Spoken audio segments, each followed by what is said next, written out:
Okay, good morning, everybody. Want to go over something that is fairly important regarding the closing out of a transaction in the CRMLS. And the CRMLS has broken down so that when you pull up a listing, you have the ability to evaluate what the real sales price was, because we don't have any kind of standardized concessions or compensation paid to the buyer broker.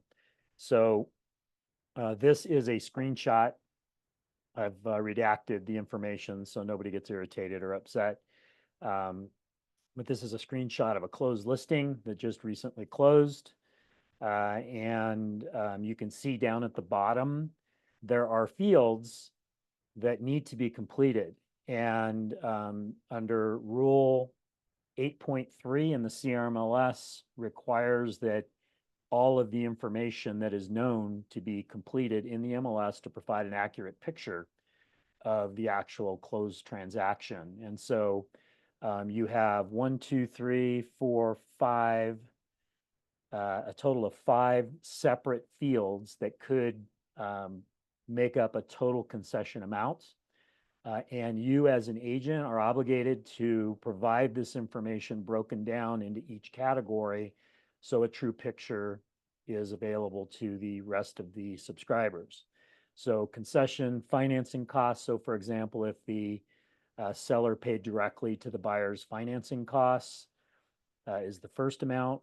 Concession to property improvement costs. So let's say that there were some home repairs, or something was done to the property, a new septic system paid for by the seller, whatever it was, that should be in that category. Concession for buyer broker fee would be if there was an SPVB and the buyer asked the seller to pay the brokerage owed to the buyer's broker. So that amount goes in the buyer broker fee. Concession closing costs would be if the seller paid something on the buyer's behalf. Let's call it a home warranty plan or specific title charges or doc transfer fees, something like that could be included there. And then concessions on other costs, if there's something else that's just as a catch-all, it could be added to that category. Concession amount total, it'll take that total amount, whatever you've put in those categories. Please make sure that this information is complete because it could be construed as a rules violation. There could be fines attached to it. It's very important that we get in a habit of making sure that this information is accurate. So if someone's looking at a property for a comparable, they have a good understanding of what the actual transaction looked like. Concession comments allows for you to make some other special comments regarding the concession. So if you're unclear on this, please reach out to me.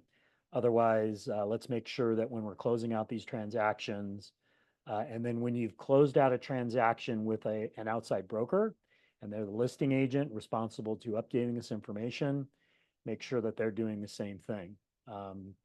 Because we don't want to get caught in a situation where we don't have all the information to help people understand how the transaction was done. Have a good one, you guys.